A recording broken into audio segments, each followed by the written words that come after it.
Muito bom. Bom, eu queria discutir hoje um assunto interessante. É, hoje, na verdade, né?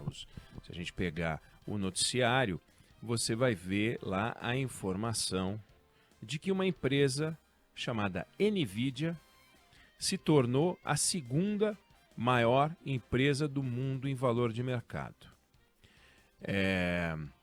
Essa foi a informação de hoje de manhã, uma notícia impressionante. Uma empresa, ela passou a Apple, virou a segunda, agora já virou de novo. Agora a Apple já passou, porque isso vai variando aos pouquinhos. A Apple já passou lá de novo.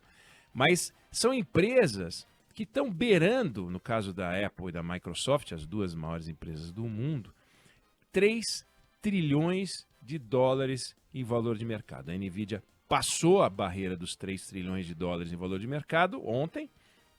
Hoje já caiu um pouquinho, mas está batendo no 3 e ao longo do dia isso pode mudar de novo. Essa Nvidia, para quem não está familiarizado, é uma das gigantes do mercado de tecnologia, inteligência artificial, fornece componentes para supercondutores, supercomputadores dos mais poderosos do mundo. Então, só para efeito de comparação, a nossa maior empresa privada é a Vale.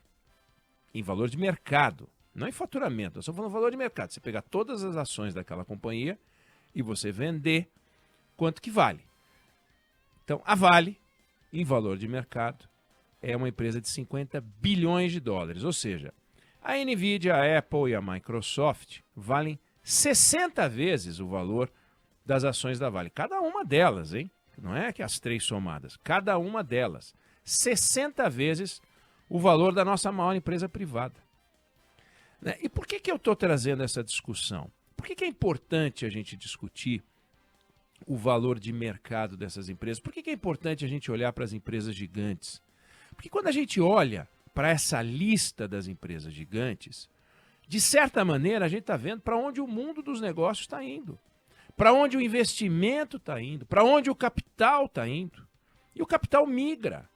O capital não fica estancado num determinado setor, num determinado modo de pensar. O capital se movimenta. Então, no início do século XX, a maior empresa do mundo era uma empresa de petróleo, a Standard Oil, do John Rockefeller. Foi a primeira empresa bilionária do mundo, bilionária em bilhão de dólares. Hoje a gente tem empresas trilionárias. Na lista das 10 maiores empresas do mundo, todas estão acima de 500 bilhões de dólares. Aliás, bem acima de 500 bilhões de dólares. As 10 maiores empresas do mundo estão acima de 500 bilhões de dólares. Se pegar as 15 maiores empresas do mundo, elas estão acima de 500 bilhões de dólares, pois naquele tempo surgiu a primeira empresa bilionária, que era uma empresa de petróleo. Aí, durante muito tempo, até coisa de 20 anos atrás, a maior empresa do mundo era a GE, que é uma empresa que foi criada no século XIX. Um dos fundadores é o Thomas Edison, que inventou a lâmpada incandescente. A GE é uma mega empresa, é um mega conglomerado, atua em aviação, atua em energia, equipamento médico e tal. A GE hoje não aparece entre as 50 maiores empresas do mundo, em valor de mercado, ainda que continue a ser uma potência global. Aí você tem muita gente estudando os movimentos das companhias. A lista das grandes, não só por curiosidade. Na lista das grandes, uma das 10 maiores empresas do mundo é o laboratório Eli Lilly. Esse laboratório fabrica um remédio, que é aquele Monjaro, de injeção, que é para diabetes, mas tem sido usado também para redução de peso. É um dos 10 maiores empresas do mundo. A Amazon, uma das maiores empresas do mundo. O Google, enfim, por aí vai. Mas, por que eles ficam analisando? Para entender esses movimentos do capital. Então a gente teve a fase industrial, depois a gente teve a fase do hardware, que deixou na lista das gigantes, aliás, na primeira posição, a Microsoft, mas já não tem mais a IBM, já não tem mais a GE. E agora a gente está na fase das plataformas. Daí a presença de Google na lista das maiores, né? O grupo chama Alphabet. Daí a presença da Amazon, daí a presença do Facebook, que chama Meta. Que aparecem na lista das maiores. E o que essas empresas, não só essas empresas, mas o que as maiores empresas do mundo têm em comum? Primeira coisa, estão sediadas num país que lidera a economia mundial. 8 das maiores empresas do mundo estão nos Estados Unidos. Empresa sediada nos Estados Unidos, acesso ao mercado de capital forte. O mercado de capitais americano é forte, é sólido, é o maior do mundo. Acesso a financiamento farto e mais barato. Ambiente de negócios adequado ao progresso e ao desenvolvimento. Mão de obra farta. Investimento em educação para valer. As maiores universidades do mundo estão nos Estados Unidos. As maiores universidades do mundo não têm vergonha de fazer parceria com o setor privado. Aqui, as maiores universidades brasileiras estão tudo em greve. As universidades federais tudo em greve, tudo parada, despencando, desmontando. Outro dia saiu na primeira página de um jornal uma foto da Universidade Federal do Rio de Janeiro. Parecia, Fábio, Débora, ouvinte querida, uma imagem de Porto Alegre pós-enchente. Mas não era, era o Rio de Janeiro. Universidade Federal, um lixo, caindo aos pedaços, ferro aparecendo. Ambiente de negócio, investimento em educação. E isso faz empresas grandes. Países grandes fazem empresas grandes. E empresas grandes fazem países ainda maiores. Não há capitalismo pujante em país fechado, de economia retrógrada. Nós não vamos chamar a China de capitalismo. O empreendedor não vai para a China produzir. Pode produzir lá, levando para as parcerias que fecha com o governo. Mas não é um lugar onde floresce a inteligência e o capital. E as iniciativas. Google, Amazon, Facebook, Microsoft, IBM, GE, Standard Oil, tudo americano. Não tem país grande gastando tempo discutindo taxa da blusinha. Mas não tem. Não tem país grande discutindo uma proposta de emenda constitucional para saber se vai cobrar tributo ou não vai cobrar tributo dos imóveis que ficam a até 33 metros da faixa do mar.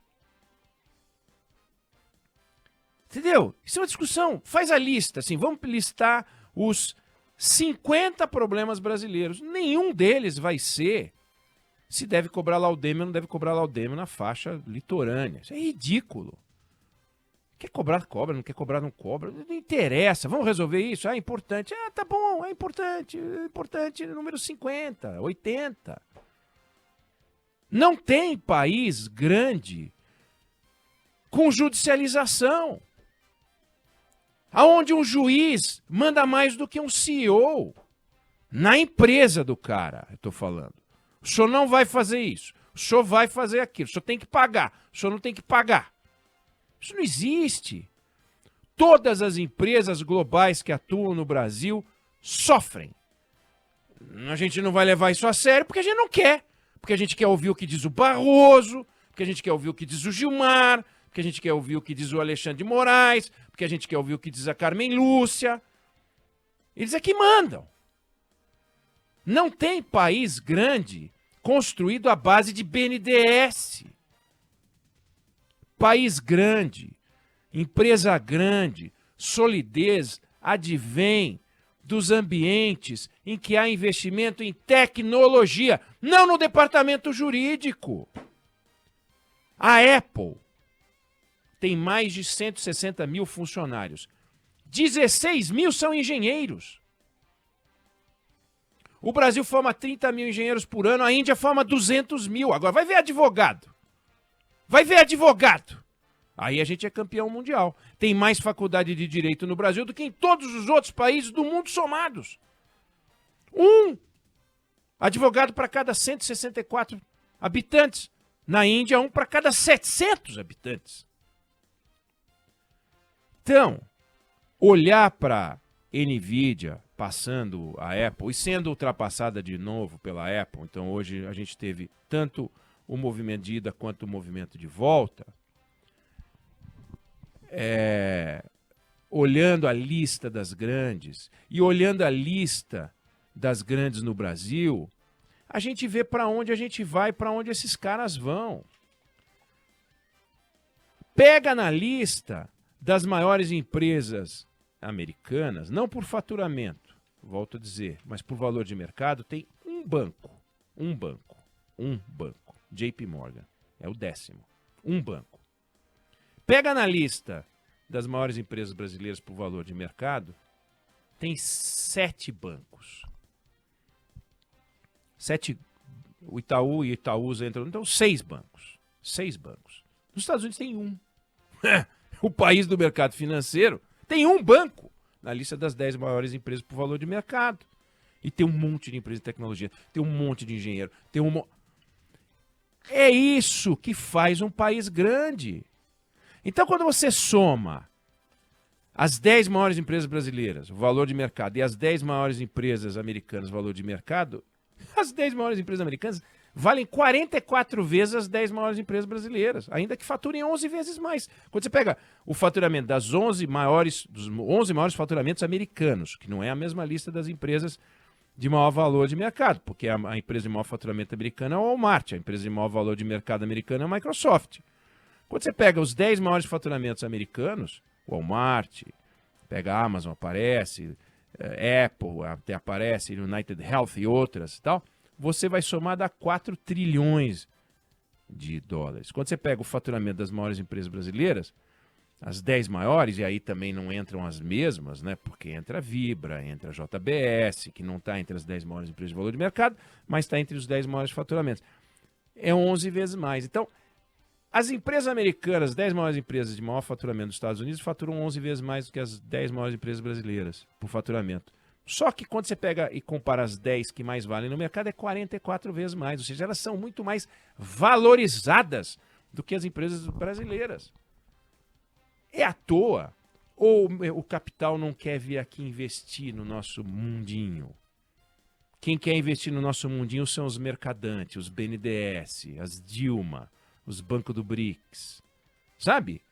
É o intervencionismo, é o STFismo, é o pequismo, é a blusinismo, é o Geraldo Alckmin, vamos fazer uma política industrial, que não leva a lugar nenhum. Não adianta fazer política industrial num país que é anti-indústria, num país que é anti-capital, num país que ofende o investidor. Não adianta fazer política industrial. Criar um nome bonitinho, fazer um PowerPoint, que aliás vem das empresas de tecnologia, e aí querer que o empresário bote dinheiro. Não vai botar dinheiro, ele vai botar dinheiro no mercado americano, vai botar dinheiro na Coreia, vai botar dinheiro... Não vai botar dinheiro no Brasil. E quando vai botar dinheiro no Brasil é porque o juro subiu. O juro precisa cair, mas é só o juro cair? Não é só isso que cria um ambiente de negócio favorável. Cadê os engenheiros? Cadê a universidade que não faz outra coisa senão greve? Então, essa distorção toda aparece da análise de uma lista dessa. Esse debate a gente tem que fazer. Esse é o debate maduro. Não é o debate da Bruzinha, não é o debate do Laudemilzinho. Isso aí é ridículo. É ridículo, claro, você não cobrar uma taxa sobre o importador que manda coisa para cá, ferrando a indústria nacional. Mas não vai mudar nada. Nós vamos taxar as blusinhas, não vai mudar nada. Essa PEC idiota aí de cobrar ou não cobrar na faixa de marinha, isso é irrelevante. Se passar não muda nada, se não passar não muda nada. Quer dizer, o Brasil que fica votando coisa que não muda nada. É isso que nós temos que parar de fazer. Vamos começar a fazer coisa que muda alguma coisa. Olha só o que muda na verdadeira economia mundial. Porque senão nós vamos ser sempre consumidores e pequenos nesse mundo dos negócios para valer. Nós vamos ser um país onde ninguém vai conseguir empreender uma coisa que realmente é grande. É de se surpreender que exista uma VEG ainda resistindo, existe uma Embraer e tal. Mas a gente precisa olhar para isso e falar que ensinamento dá uma empresa como uma NVIDIA surgindo, passou e foi ultrapassada de novo, surgindo entre as grandes do mundo, em pouquíssimo tempo. E a gente querendo que as coisas se acomodem do jeito que a gente quer, do jeito que Brasília quer, do jeito que a turma que acha que o mundo ainda é São Bernardo dos anos 70. Não é mais, mudou. Ou a gente muda a cabeça, ou o Brasil vai ser condenado. Eu não queria o Brasil condenado. Eu não quero isso para os meus filhos, eu não quero isso para os seus filhos, e a gente tem que olhar para isso. Eu não sei se você concorda ou discorda, mas essa é a opinião que eu tenho sobre o assunto.